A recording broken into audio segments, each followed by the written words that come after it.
ପ୍ରାୟ 10 କେଜି ଓଜନର ରୂପା ଅଳଙ୍କାର ଏବଂ ସମସ୍ତ ଚୋରି ଯାଇଥିବା ସୁନା ଅଳଙ୍କାର ଯାହାକି ପ୍ରାୟ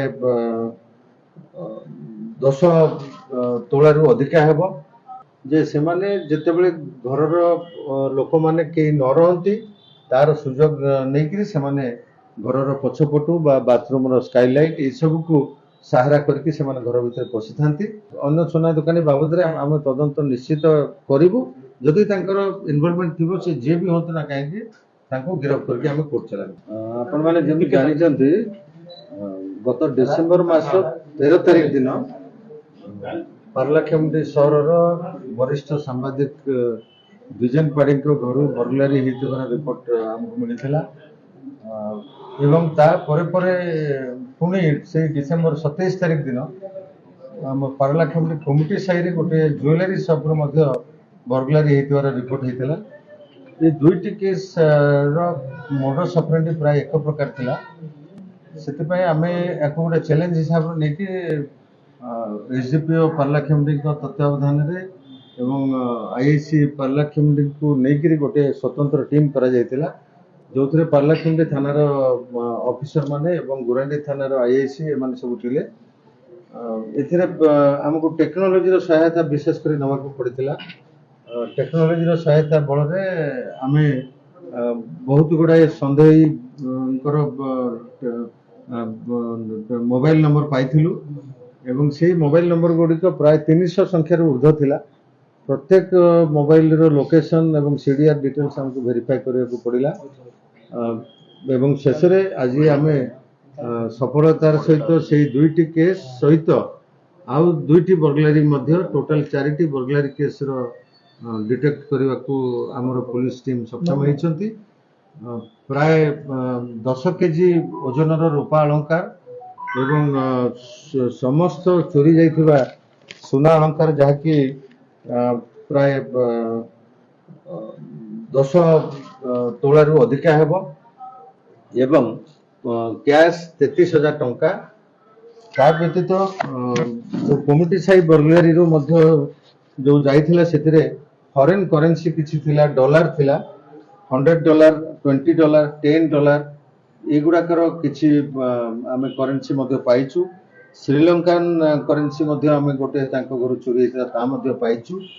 ଏହା ବ୍ୟତୀତ ସେମାନେ ଏଇ ଚୋରି କରିବାରେ ବ୍ୟବହାର କରିଥିବା ମୋଟର ସାଇକେଲକୁ ମଧ୍ୟ ଆମେ ଜବତ କରିଛୁ ଏବଂ ସେମାନଙ୍କର ମୋଡସ୍ ଅପରେଣ୍ଡି ରହୁଥିଲା ଯେ ସେମାନେ ଯେତେବେଳେ ଘରର ଲୋକମାନେ କେହି ନ ରହନ୍ତି ତାର ସୁଯୋଗ ନେଇକରି ସେମାନେ ଘରର ପଛପଟୁ ବା ବାଥରୁମର ସ୍କାଇଲାଇଟ୍ ଏସବୁକୁ ସାହାରା କରିକି ସେମାନେ ଘର ଭିତରେ ପଶିଥାନ୍ତି ଏବଂ ଘର ଭିତରେ ଥିବା ଭ୍ୟାଲୁଏବଲ୍ସକୁ ସେମାନେ ନେଇ କିଛି ନିଜେ ଖର୍ଚ୍ଚ କରନ୍ତି ଏବଂ କିଛି ବିଭିନ୍ନ ଫାଇନାନ୍ସ କମ୍ପାନୀରେ ମଧ୍ୟ ସେ ସୁନାକୁ ବନ୍ଧକ ପକାନ୍ତି।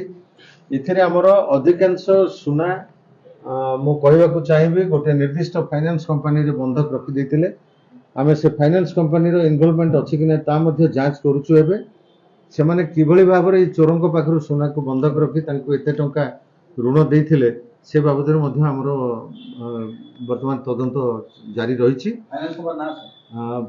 ଫାଇନାନ୍ସ କମ୍ପାନୀ ମୁଥୁଟ୍ କମ୍ପାନୀ ବିଶେଷ କରି ଆମେ ପୂର୍ବରୁ ମଧ୍ୟ ଦେଖିଛୁ ଯେ କ୍ରାଇମରୁ ଲବ୍ଧ ହେଉଥିବା ସୁନା ଗହଣାକୁ ସେମାନେ ବନ୍ଧକ ଭାବରେ ରଖୁଛନ୍ତି, ଯେଉଁଟାକି ସମ୍ପୂର୍ଣ୍ଣ ଭାବରେ ବେଆଇନ କାର୍ଯ୍ୟ। ଆମେ ଦେଖିବୁ ସେମାନେ ତାଙ୍କର ଜ୍ଞାତସାରରେ ଏଭଳି କରିଛନ୍ତି କିମ୍ବା କୌଣସି ଅଜ୍ଞାତସାରରେ ଏଭଳି ହେଇଛି ସେ ଜିନିଷକୁ ଆମେ ବିଚାରକୁ ନେଉଛୁ ଏବଂ ଯାଞ୍ଚ ପରେ ଆମେ ଆବଶ୍ୟକ ହେଲେ ନିର୍ଦ୍ଦିଷ୍ଟ କାର୍ଯ୍ୟାନୁଷ୍ଠାନ ମଧ୍ୟ ତାଙ୍କ ବିରୁଦ୍ଧରେ ନେବୁ। ତାର ମୁଖ୍ୟ ଆସାମୀ କ'ଣ କରୁଥିଲା ଏବଂ ଏଇ ଯୋଉ 4ଟି ବର୍ଗଲାରୀ କେସ୍ ଆମେ ଡିଟେକ୍ଟ କଲୁ, ଏ 4ଟି ଯାକ କ୍ରାଇମ 2 ଜଣ ଯୁବକ କରିଛନ୍ତି, ପାରଲାଖେମୁଣ୍ଡିର ହିଁ ଯୁବକ ସେମାନେ। ଜଣେ TPSODL କାମ କରନ୍ତି ମିଟର ରିଡର ଭାବରେ। ସିଏ ବିଜନ ପାଢ଼ୀଙ୍କ ପରିବାର ବର୍ଗ ଯେତେବେଳେ ଘରେ ନଥିଲେ କୌଣସି କାର୍ଯ୍ୟକ୍ରମ ପାଇଁ ସେମାନେ ଭୁବନେଶ୍ୱର ଯାଇଥିଲେ, ତାର ସୁଯୋଗ ନେଇ ସେ ମିଟର ରିଡିଂ କରିବାକୁ ଆସିଥିଲେ ଏବଂ ଜାଣିବାକୁ ପାଇଥିଲେ ତାଙ୍କ ପରିବାର ଲୋକ ବର୍ତ୍ତମାନ ପାଇଁ କିଛି ଦିନ ପାଇଁ ନାହାନ୍ତି। ଏହାର ସୁଯୋଗ ନେଇ ସେ ଯେହେତୁ ପୂର୍ବରୁ ଆସୁଥିଲେ ଘରର ଟୋପୋଗ୍ରାଫି ତାଙ୍କୁ ଜଣାଥିଲା, ତେଣୁ ରାତିରେ ସେମାନେ ଘରର ପଛପଟୁ ବାଥରୁମ୍ର ସ୍କାଇଲାଇଟ୍ ଭାଙ୍ଗିକିରି ପଶିକିରି ତାଙ୍କ ଘରୁ କରିଥିଲେ। ସେଇଭଳି ଅନ୍ୟ 3ଟି ଯାକ ମଧ୍ୟ ସେମାନେ ସେଇ ପ୍ରାୟ ସମାନ ଢଙ୍ଗରେ କରିଥିଲେ। ଘରେ ପଶିଲା ପରେ ସେମାନେ ସିନ୍ଧି କାଠିର ବ୍ୟବହାର କରୁଥିଲେ। ସିନ୍ଧି କାଠି ଦ୍ୱାରା ସେମାନେ ଆଲମିରା ଭାଙ୍ଗି ଦେଉଥିଲେ ଏବଂ ଆଲମିରା ଭିତରେ ଥିବା ଜିନିଷପତ୍ର ତଲାସ କରିକିରି ସେଥିରୁ ପାଉଥିବା ସୁନା ଗହଣାକୁ ନେଉଥିଲେ। ସେ 2 ଜଣଙ୍କୁ ଆମେ ଆଜି ସେମାନେ ଯେଉଁ TPSODL ର ଯିଏ ମିଟର ରିଡର ସେ ହେଉଛନ୍ତି ମୁଖ୍ୟ ନାୟକ ଏଇ କ୍ରାଇମର। ତାଙ୍କ ନାଁ ହେଉଛି ଦୁର୍ଗା ପ୍ରସାଦ ବେନିଆ। ସେ କଣ୍ଡରା ଷ୍ଟ୍ରିଟ୍ ପାର୍ଲାଖିମୁଣ୍ଡିର ଏବଂ ତାଙ୍କ ସହିତ ତାଙ୍କର ସହଯୋଗୀ ଦେବ ମଣ୍ଡଳ ସେ ମଧ୍ୟ ସେଇ କଣ୍ଡରା ଷ୍ଟ୍ରିଟ୍ ପାର୍ଲାଖିମୁଣ୍ଡିର ବାସିନ୍ଦା। ଏ 2 ଜଣଙ୍କୁ ଆମେ ଗତକାଲି ଗିରଫ କରିଛୁ। ଆଜି ସେମାନଙ୍କୁ କୋର୍ଟ ଚାଲାଣ କରାଯାଇଛି। ଏମାନଙ୍କର ଇନଭଲଭମେଣ୍ଟ ର କ୍ଲିୟର କେମିତି ଧରା ପଡୁଛି? ପ୍ରତିଷ୍ଠିତ ସୁନା ବ୍ୟବସାୟୀ ମଧ୍ୟ କିଣିଥିବା ଗୋଟେ ଅଭିଯୋଗ ହଉଛି ଏବଂ ପୋଲିସ ମଧ୍ୟ ତା ତଦନ୍ତ କରୁଥିଲା ବୋଲି ଯାହା ଖବର ଆସୁଛି ସେ ନେଇ କଣ ସାର୍? ଦେଖନ୍ତୁ ମୁଁ ଆପଣଙ୍କୁ ଯେମିତି କହିଲି ଆମର ଅଧିକାଂଶ ଚୋରି ଯାଇଥିବା ସୁନା ଗୁଡ଼ିକୁ ଆମେ ମୁଥୁଟ ଫାଇନାନ୍ସରୁ ରିକଭରି କରିଛୁ। ଆଉ ମଧ୍ୟ କିଛି ରହିଛି ଇଣ୍ଡିଆନ ଓଭରସିଜ ବ୍ୟାଙ୍କରେ ମଧ୍ୟ ଆହୁରି ପ୍ରାୟ 2 ତୋଳା ସୁନା ରହିଛି। ତାକୁ ଆମେ ଯେହେତୁ ଛୁଟି ପଡ଼ିଗଲା ଆମେ ଆଜି ତାକୁ ସିଜର କରିପାରୁନୁ। ଆସନ୍ତାକାଲି ଆମେ ତାର ପ୍ରକ୍ରିୟା ଆରମ୍ଭ କରିବୁ ଏବଂ ଯଦି ଅନ୍ୟ ସୁନା ଦୋକାନୀ କଥା କହୁଛନ୍ତି ତାହେଲେ ଅନ୍ୟ ସୁନା ଦୋକାନୀ ବାବଦରେ ଆମେ ତଦନ୍ତ ନିଶ୍ଚିତ କରିବୁ।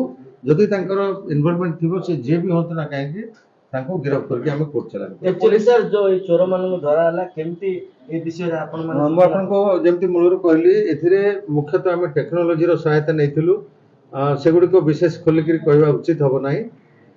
ସାର୍ ସେମାନେ କିଛି ଟେକ୍ନୋଲୋଜି ୟୁଜ କରୁଥିଲେ ଯୋଉ ଚୋରମାନେ କିଛି ଟେକ୍ନୋଲୋଜି ଲୋକେସନ ଜାଣିବା ପାଇଁ ନାଇଁ ଚୋରମାନେ କୌଣସି ଟେକ୍ନୋଲୋଜି ୟୁଜ କରିନାହାନ୍ତି। ସେମାନେ ସିଧାସଳଖ ଘରର ଇନମେଟ୍ସ ମାନଙ୍କର ଆବସେନ୍ସକୁ ଲକ୍ଷ୍ୟ କରିକି ଆସନ୍ତି ଏବଂ ସେଇ ତାର ସୁଯୋଗ ନେଇକି ସେମାନେ କ୍ରାଇମ କରନ୍ତି। ସାର୍ ଯେହେତୁ TPSODL ର ଜଣେ କର୍ମଚାରୀ ଏଥିରେ ସମ୍ପୃକ୍ତ ଥିବା ସ୍ପଷ୍ଟ ହେଉଛି ତ ଏନି ତାଙ୍କୁ ମାନେ ଅନ୍ୟ ଯୋଉ କର୍ମଚାରୀ ଅଛନ୍ତି ସେମାନଙ୍କୁ ସଚେତନ କରିବା କିମ୍ବା ସେଭଳିଆ କିଛି କରିବା ପାଇଁ ଚିଠି TPSODL ନିଶ୍ଚିତ ଭାବରେ ଏହା ଦ୍ୱାରା ମୁଁ ଜନସାଧାରଣଙ୍କୁ ମଧ୍ୟ ଜଣାଇବାକୁ ଚାହିଁବି ଯେଉଁମାନେ ମିଟର ରିଡିଂ କରିବାକୁ ଆସୁଛନ୍ତି, କ୍ଷୀର ବିକିବାକୁ ଆସୁଛନ୍ତି କିମ୍ବା କୋରିଅର ନେଇକି ଆସୁଛନ୍ତି, ମ୍ୟାଗି ସ୍ୱିଗିରେ କାମ କରୁଛନ୍ତି ଆସୁଛନ୍ତି, ସେମାନଙ୍କୁ ଟିକେ କେୟାରଫୁଲ ରହିବା ଦରକାର ଯେ ସେମାନେ ଯେହେତୁ ଫ୍ରିକ୍ୱେଣ୍ଟଲି ଆସନ୍ତି ଗୋଟେ ଘରକୁ, ଘରର ଭଲ ମନ୍ଦ ସେମାନେ ଜାଣିବାକୁ ସୁଯୋଗ ପାଇଥାନ୍ତି।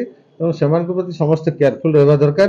ଆଉ ନିଶ୍ଚିତ ଭାବରେ ଆମେ TPSODL କୁ ମଧ୍ୟ ଚିଠି କରିବୁ ଯେ ତାଙ୍କର କର୍ମଚାରୀ ଏଇଭଳି କ୍ରାଇମରେ ଲିପ୍ତ ରହୁଛନ୍ତି। ତେଣୁ ସେ ମଧ୍ୟ ସେ ଦିଗରେ ସଚେତନ ହେଇକି ତାଙ୍କର କର୍ମଚାରୀ ମାନଙ୍କୁ ଉଚିତ ଶିକ୍ଷା ଦେଇକରି ପଠାଇବେ। Thank you, sir.